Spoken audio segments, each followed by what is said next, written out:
There is a built-in alarm inside your brain, an ancient system that whispers when something isn't right.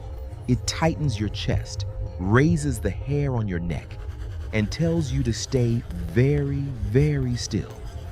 It evolved to spot predators. But what if the predator doesn't breathe, doesn't blink, and looks like something you once trusted as a child? Tonight's case file isn't fiction. It's a documented account, an object locked behind glass with a warning that reads, "Positively do not open." This is the Annabelle case. Before we go any further, subscribe and turn on notifications to join the archive, because once you start seeing these patterns, you don't unsee them. Forget what movies showed you. The real doll isn't cracked porcelain. It's soft, a Raggedy Ann doll, red yarn hair, stitched smile, button eyes, something you'd hand to a kid without thinking twice. That's what makes this case dangerous. In 1970, in a small apartment in Hartford, Connecticut, Donna received the doll as a birthday gift. She was a nursing student, practical, science-minded. She lived with her roommate, Angie, also training in medicine. No interest in superstition, no reason to believe in anything beyond what could be measured. Donna placed the doll on her bed. At first, nothing. Then, small things. She'd leave it sitting upright and come back to find its arms crossed, legs repositioned, subtle, easy to ignore, easy to explain away. Until it wasn't. Soon, the doll started changing rooms. Donna would leave it in her locked bedroom, only to come home and find it on the living room couch, sitting, facing the door, as if it had been waiting. Then came something worse. Notes, pieces of parchment paper, scattered around the apartment, rough handwriting, childlike, uneven. "Help us. Help Lou." Donna and Angie didn't own parchment paper. And Lou was very real. He was their friend, frequent visitor. And from the moment he saw the doll, he hated it. He said it felt wrong. He said it felt evil. Trying to understand what was happening, the girls contacted a medium. That decision changed everything. During the session, the medium claimed to reach a spirit, a little girl named Annabelle Higgins, 7 years old, supposedly died on the property years before. She said she was lonely. She said she felt safe with Donna and Angie. She asked for permission to stay inside the doll. And they said yes. That was the invitation. From that moment, everything escalated. Lou was the first target. One night, he woke up paralyzed, eyes open, body frozen. And at his feet, the doll. It moved, slowly, crawling up his body, chest, shoulders, throat. Then it began to choke him. Soft fabric hands, pressing harder than they should, hard enough to cut off air. He blacked out. He tried to call it a nightmare. Until the next day, Lou and Angie heard movement in Donna's room. Like someone was inside, Lou rushed in. Lou, expecting an intruder. The room was empty, except for the doll, sitting in the corner.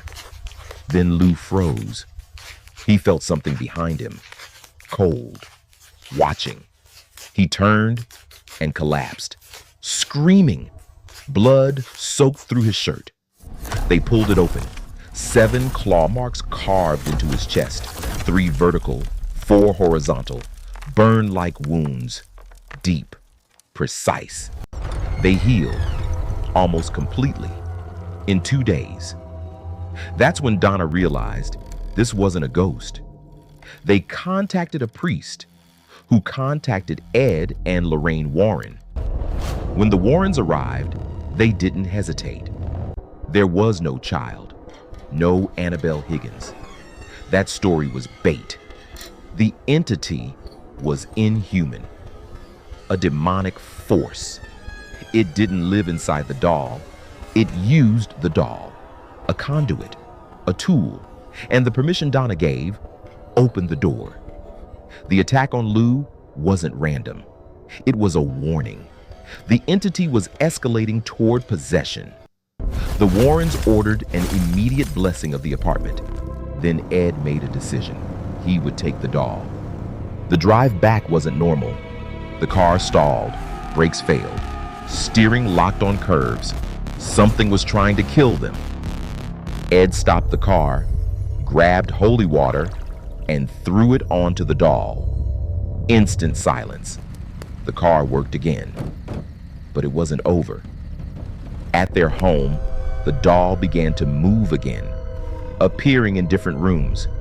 Levitation, even manifestations, like a black cat fading into shadow. So they built the case, wood, glass, and binding prayers, a cage. But even now, it isn't harmless. A young man once mocked it, tapped the glass, challenged it. "Scratch me." He left laughing. Minutes later, he died in a motorcycle crash. To this day, the doll remains behind glass. Priests regularly reinforce the binding. Visitors report nausea, equipment failures, a feeling they can't explain. Because something is still there, watching, waiting.